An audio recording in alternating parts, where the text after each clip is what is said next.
Bismillahirrahmanirrahim. Assalamualaikum warahmatullahi wabarakatuh. Alhamdulillahirabbil alamin wal aqibatu lil muttaqin wala udwana illa 'alal zalimin. Wa asyhadu an la ilaha illallah wahdahu la syarika lah qayyumus samawati wal ardin. Wa asyhadu anna Muhammadan abduhu wa rasuluhul amin. Nabiyina Muhammadin sallallahu alaihi wasallam al-mab'us rahmatan lil alamin wa huwa sayyidul awwalin wal akhirin. Wa sayyidul mursalin wa ala alihi at-tahirin at-tayyibin wa ashabi ghuril mayamin wa man tabi'ahum bi ihsanin ila yaumiddin. Amma ba'd. Kaum muslimin yang dirahmati Allah Subhanahu wa taala, segala puji hanya milik Allah atas segala limpahan rahmat dan karunia-Nya sehingga kita masih dimudahkan terus untuk mempelajari, mengkaji agama Allah Subhanahu wa taala. Salam dan salam semoga senantiasa tercurahkan atas junjungan Nabi kita yang mulia Nabi Muhammad Rasulullah sallallahu alaihi wasallam serta para sahabatnya, keluarganya dan juga seluruh pengikut beliau sallallahu alaihi wasallam hingga hari kiamat kelak. Kaum muslimin yang dirahmati Allah Subhanahu wa taala, pada hari ini seperti biasa kita akan menjawab pertanyaan-pertanyaan yang masuk dari member grup WhatsApp Parenting Sunnah ya. Ini ada dari grup yang ke-40 dari Parenting Sunnah, yaitu Bapak Rahmat dari Indramayu. Pertanyaannya, apakah boleh mengirim gambar, foto, video anak ke Google Classroom atau ke WA Group sekolah ya, ke WA Group sekolah karena masa daring pandemi COVID-19? Nah, alhamdulillah wassalatu wassalamu ala Rasulillah wa ba'd. Hukum terkait dengan foto dan seterusnya ya, ikhtilaf para ulama. Ada yang mengatakan bahwa hukum ini seperti hukum gambar atau menggambar makhluk bernyawa ya. Sehingga hukum di sini seperti hukum makhluk bernyawa ya. Sehingga ya, ulama yang berpendapat demikian sama saja mengatakan bahwa ini seperti hukum makhluk bernyawa. Ya, yang Nabi mengatakan inna asyaddan nasi adzaban yaumal qiyamah al-musawwirun. Sesungguhnya orang yang paling keras azabnya di hari kiamat adalah tukang gambar. Dan hadis ini maksudnya adalah tukang gambar makhluk bernyawa, yang melukis dan yang semisalnya. Ada juga yang berpendapat bahwa ini adalah maksudnya seperti menukil atau memindahkan satu asli ke tempat yang lainnya.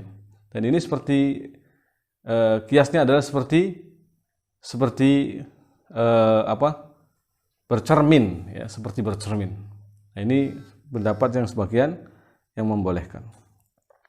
Maka ma'asyiral muslimin, adapun andaikan kita berpendapat pada pendapat yang pertama yang mengharamkan ya tentang menggambar dan juga dikiaskan seperti menggambar, maka tetap saja hal seperti ini masih dibolehkan ya, karena alasan satu yaitu hajah. Karena biasanya ada pengecualian ya. Pengecualian itu ada dua hal, karena hajah itu kebutuhan dan darurat. Dan di sini maka hajah butuh seorang untuk memastikan apakah dia benar-benar melakukan pekerjaan sebagaimana mestinya, tugas sebagaimana mestinya, maka harus ada foto, video untuk divideokan setoran hafalannya, setoran hadisnya ya, atau hafalannya ya. Maka boleh dengan foto, video atau yang lainnya ya. Karena mungkin bisa jadi kalau hanya suara, khawatir kita tidak tahu apakah ini jujur atau tidak ya. Maka untuk meminimalisir kedustaan, meminimalisir ketidakjujuran, maka dengan cara seperti ini. Wallahu ta'ala wa a'lam bishawab. Yang jelas bahwa ini adalah suatu yang mubah ya, dibolehkan karena hajah, karena kebutuhan. Wallahu ta'ala wa a'lam bishawab. Kemudian pertanyaan yang kedua dari grup yang ke-206 dari Parenting Sunnah ini, Masya Allah. Itu dari Umuraya di Cimahi. Bismillah, Assalamualaikum warahmatullahi wabarakatuh. Ustaz, bagaimana mengatasi anak usia 7 tahun yang banyak sekali bicara? Apa yang ada di pikirannya langsung disampaikan. Bukan hanya pada saya, orang tuanya, tapi pada siapa saja yang dia mau. Apalagi soal syariat, misal ada yang nggak sesuai sama pemahamannya, ya anak saya langsung tegur atau langsung nanya kenapa kok gitu, kan nggak boleh dan lain-lain. Saya seringkali nggak siap, apalagi kalau anak saya bicaranya ke nenek atau om tantenya. Nah, alhamdulillah wassalatu wassalamu ala rasulillah wa ba'd. Bahwa anak yang punya kelebihan mengutarakan apa yang ada di benaknya adalah suatu hal yang positif sebenarnya. Hanya saja mungkin di sini ya kita harus mengarahkan kapan dia harus berbicara, kapan dia harus diam. Apalagi ya adab, atau di antara adab kepada yang lebih tua ya adalah kita hendaknya menghormati yang lebih tua, ya, mendahulukan yang lebih tua, mempersilahkan yang lebih tua, dan seterusnya, sebagaimana yang telah kami share pada tulisan di grup Parenting Sunnah, ya. Maka ini yang harus kita ajarkan pada anak kita. Kita diktekan, kita talkinkan, kita ajarkan ya tentang hal-hal seperti ini. Bahwasanya ada hadis-hadis dari Nabi SAW berkaitan dengan bab ini. Adab kita sebagai anak misalkan kepada orang yang lebih tua, bahkan kepada kakaknya, as itu diajarkan. Nah, jadi agar dia tentunya bisa menghormati dan menempatkan diri pada tempatnya, ya. Karena memang harus diajarkan adab. Kalau tidak diajarkan, dia akan terlalu begitu, akan menganggap hal itu sah-sah saja, boleh dan seterusnya. Dan akan selalu menganggap bahwa ketika dirinya telah menyampaikan kebenaran, dia puas dan seterusnya, maka ini khawatir ya akan terus menjadi kepuasan-kepuasan yang khawatirnya justru artinya keliru pada jalannya, ya. Artinya nanti pengennya debat terus atau pengen menangan dalam debat, dan tidak baik. Nah, maka hal positif seperti ini tinggal diarahkan saja kepada hal kebaikan, ya. Kita tidak menumpulkan, jadi jangan sampai melarang, menegur dengan keras, memaki-makinya, mencelaknya, merendahkannya. Ini akan menjadikan anak minder, menjadikan anak justru akhirnya potensinya lenyap atau hilang, potensinya tumpul, potensinya turun. Nauzubillah, ya. Maka hati-hati, ya. Akhirnya anak malah jadi hanya ngambekan, hanya hahu-hahu, nggak bicara bagaimana mestinya. Nah, jadi tinggal diarahkan, ya. Taib. Kemudian pertanyaan yang ketiga dari grup Parenting Sunnah yang ke-40 dari Pak Yudi Ari, Banjarbaru, Kalimantan Selatan. Bagaimana sikap terbaik kita terhadap anak usia 7 tahun yang susah sekali diminta melakukan sesuatu dengan kata-kata? Apakah diperbolehkan diarahkan dengan paksaan, pukulan kecil, atau mungkin ancaman atau resiko jika tidak melakukan tersebut? Mengingat pada saat kita menggunakan beberapa cara tersebut, si anak bisa melakukan apa saja yang diminta oleh orang tua. Namun pada saat itu pada saat itu saja, ya. Belum bisa secara kontinu sadar diri kemudian melakukannya lagi, ya. Mohon arahannya Ustaz. Syukran. Alhamdulillah wassalatu wassalamu ala rasulillah. Kaum muslimin yang dirahmati Allah Subhanahu wa taala. Hal seperti ini adalah hal yang biasa, ya. Bahwa memang ada pada anak-anak kita, ya, selalu diarahkan itu agak sulit dan seterusnya. Ada yang memang tipikal-tipikal seperti ini. Harus ditegasi sedikit. Jadi tentu di sini tidak perlu dengan sampai pukulan, ya. Sekalipun pukulan-pukulan yang ringan, ya, khawatirnya dia akan terbiasa dengan hukuman. Padahal bab pukulan ini dalam sabda Nabi SAW adanya pertama dalam pelanggaran syariat, yang kedua pada usia 10 tahun. Jadi tidak disebutkan pada usia di bawah 10 tahun ada pukulan. Dan itu pun terjadi hanya di bab melakukan pelanggaran syariat. Contohnya adalah sholat di sini. Yang Nabi mengatakan muru auladakum bisalah wa hum abna'a sab'i sinin wadribuhum 'alaiha wa hum abna'a asyri sinin. Ajaklah, ajarilah, ya, perintahkan anakmu untuk sholat sedangkan usianya 7 tahun, dan pukul ketika meninggalkan sholat. Berapa usianya? Ketika itu usianya 10 tahun. Ini dalam bab pelanggaran agama, yaitu meninggalkan sholat, karena bab sholat sangat adim, sangat besar. Sekalipun anak belum wajib 10 tahun itu sholat, tetapi tetap ada teguran, yaitu untuk tetap agar senantiasa istiqomah, continue terus-menerus di atas sholatnya. Ketika meninggalkannya maka dipukul.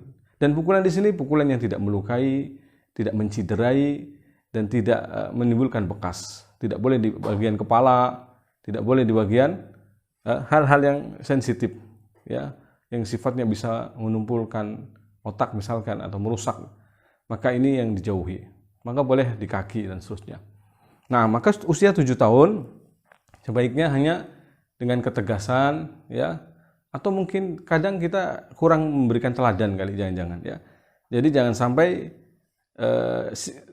sikap keteladanan kita ini tumpul. Justru kita harusnya selalu senantiasa memberikan teladan dan teladan. Contoh yang baik. Anak dengan teladan yang baik kadang sudah cukup, tidak perlu dengan kekerasan atau kekerasan, ya. Naam. Hal-hal yang mungkin sulit, ya, bisa dengan ketegasan sedikit, tetapi tidak perlu sampai hukuman fisik, ya. Dipaksa dalam arti adalah untuk membiasakan, maka tidak masalah. Jadi pemaksaan di sini bukan sifatnya hal yang negatif, ya. Thayyib. Wallahu taala wa a'lam bishawab. Kemudian juga ada grup parenting sunnah 206, yaitu Ukhti Habibah Al-Furqan dari Pekalongan, Jawa Tengah. Assalamualaikum warahmatullahi wabarakatuh. Waalaikumsalam warahmatullahi wabarakatuh. Fulana, kata beliau, Fulana mempunyai anak yang berumur sekitar 4 tahun. Namun kalau tidur malam sering di atas jam 12 atau tengah malam. Ketika ada yang menasihati untuk menerapkan sistem disiplin waktu tidur, jawabannya ayahnya justru biarkan saja, ya. Biar anak tidak terkekang dan puas dengan masa kecilnya. Apakah hal semacam ini bisa dibenarkan Ustadz? Sedangkan kalau kita sebagai orang tua tidak mengajarkan disiplin waktu, ditakutkan akan mempengaruhi perkembangan si anak di masa depan. Mohon penjelasan dan tipsnya Ustadz, jazakallahu khair. Wa jazakumullahu khairan wa barakallahu fikum. Alhamdulillah wassalatu wassalamu ala Rasulillah wa ba'd. Kaum muslimin yang dirahmati Allah Subhanahu wa taala. Nah, kebiasaan itu sangat mempengaruhi. Jadi kalau anak usia sekian, mungkin bisa jadi sebelum-sebelumnya, ya, dia terbiasa mungkin ikut malam, ikut begadang malam atau apa, ya, sehingga anak terbiasa tidurnya malam hari. Maka untuk merubahnya sama dengan membiasakan lagi, ya. Jadi kalau usia-usia masih anak-anak, ya, itu cara menerapkannya, ya, caranya adalah dengan membiasakan kembali. Jika dia sudah terbiasa dalam hal yang buruk, misalkan yang salah dan keliru, seperti dengan tidurnya jam 12 malam, ya, na'udzubillah, ya, ini Masya Allah, ya, akan memberatkan orang tuanya. Kita berlindung dan semoga Allah menjaga keluarga kita dari hal keburukan. Karena pembiasaan buruk seperti ini tentu akan berefek bukan hanya nanti, bukan mungkin sekarang ini. Kebiasaan buruk seperti ini efeknya mungkin bukan sekarang ini, tetapi nanti sekian tahunnya, ya. Makanya hal seperti harus dibiasakan diganti, yaitu dengan dibiasakan tidur lebih awal. Caranya, makanya tipsnya adalah dengan tidur lebih awal, ya. Siangnya, kalaupun tidur siang maka jangan terlalu lama. Karena tidur siang terlalu lama bisa saja menjadikan anak akhirnya malamnya sulit tidur, ya. Berikan kesempatan anak untuk aktivitas di siang hari agar dia optimal dalam bermain dan seterusnya. Maksudnya capeknya pun bermanfaat. Capeknya nanti akhirnya menjadikan dia bisa tidur lebih awal. Karena kalau kurang gerak dan seterusnya mungkin akhirnya justru dia tidak capek. Anak ada yang tipenya capek baru tidur, ya. Tayyib. Kaum muslimin yang dirahmati Allah Subhanahu wa taala. Jadi untuk mendisiplinkan dia adalah dengan membiasakan tidur di awal waktu. Tentunya lingkungan rumah harus mendukung, ya. Jangan sampai kita ingin menidurkan anak lebih awal tetapi bising, ya, dan bisingnya sama yang dikatakan tadi sampai jam 12 malam.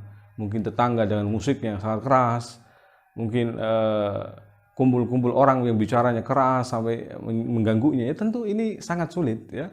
Jadi lingkungan yang ini semua juga mempengaruhi.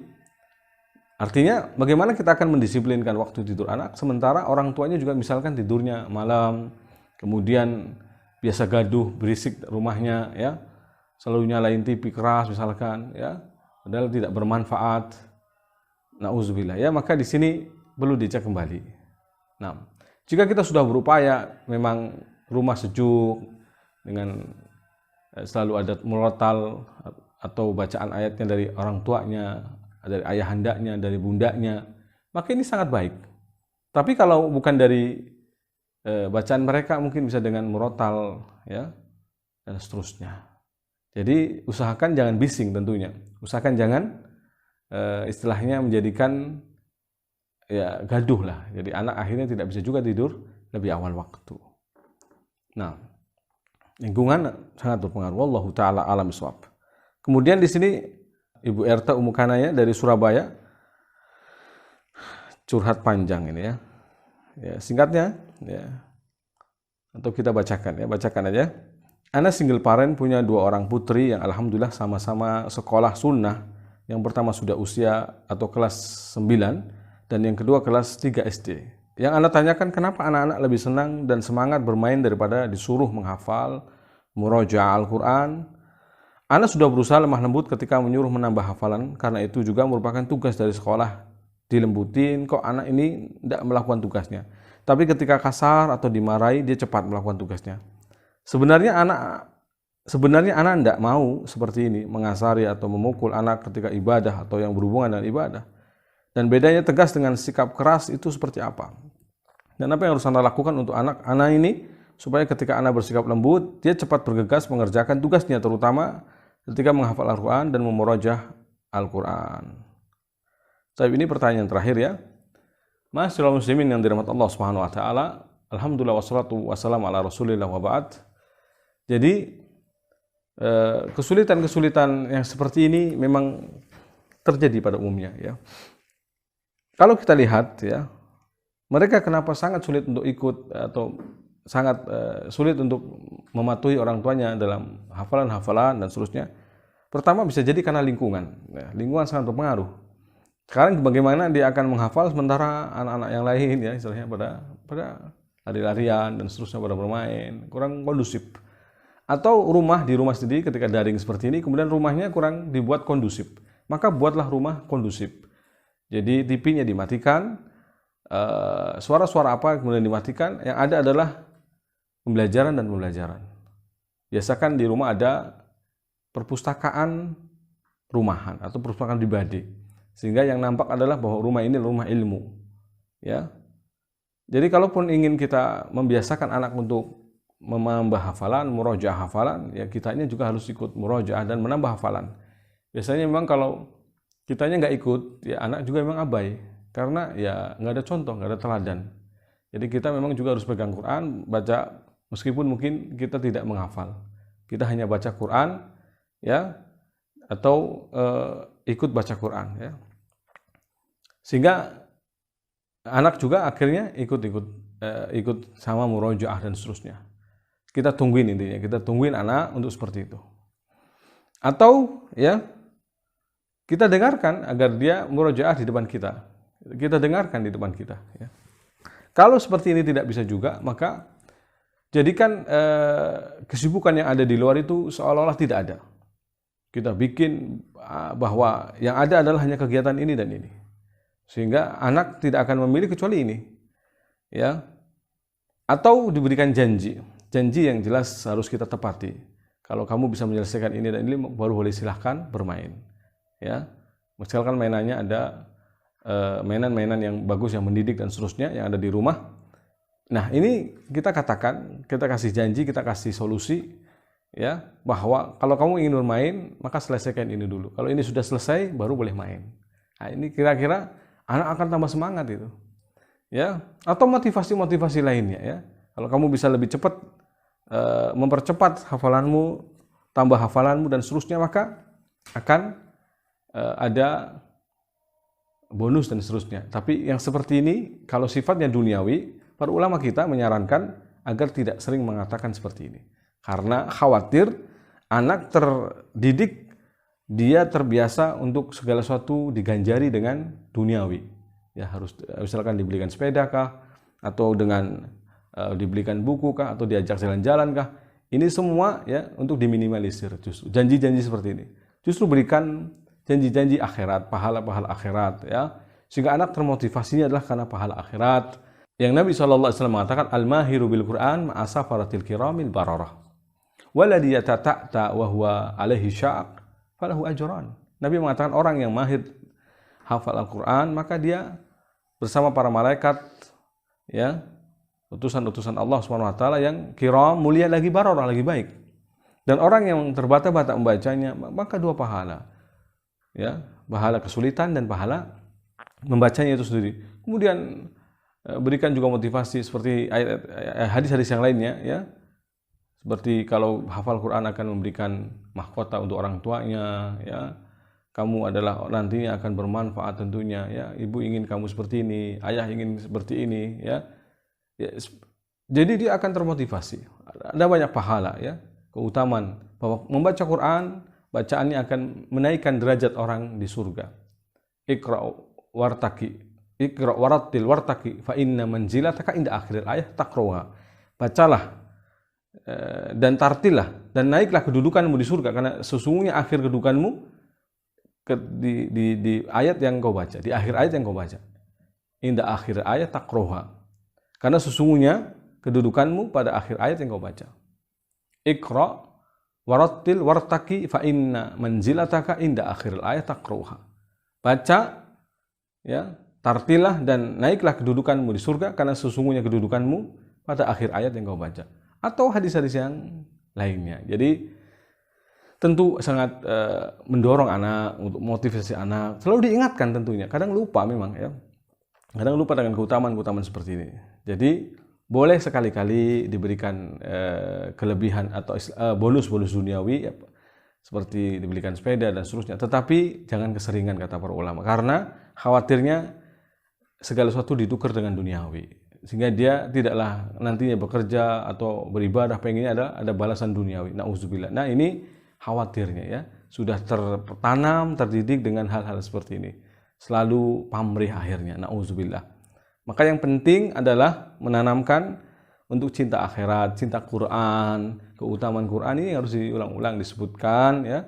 Atau kalau bisa dibuat banner di rumahnya, ya, sehingga tulisan itu akan selalu kebaca tentang keutamaan membaca Quran, keutamaan yang mahir dengan Quran, keutamaan tartil Quran, ya, dan seterusnya. Jadi rumah kita buat kondusif, rumah kita buat senyaman mungkin untuk mereka menghafal Quran. Jangan sampai mereka disuruh menghafal sementara musik keras, ya, atau ada suara-suara lain yang membuat akhirnya mereka tidak bisa fokus dan seterusnya. Mari kita dukung anak-anak kita agar mereka senantiasa berbakti kepada orang tuanya dalam hal beribadah kepada Allah Subhanahu wa taala, dalam hal mentaati perintah kita. Maka mari kita tolong, kita bantu, ya, fasilitasi dengan baik agar mereka juga cinta dengan agama Allah Subhanahu wa taala, agar mereka mudah melaksanakannya. Thayyib. Demikian wallahu taala wa a'lam bishawab. Hada ma'qulu lakum wa sallallahu ala nabiyyina Muhammad wa alihi wa sahbihi ajma'in. Subhanakallahumma wa bihamdika asyhadu an la ilaha illa anta astaghfiruka wa atubu ilaik. Wassalamualaikum warahmatullahi wabarakatuh.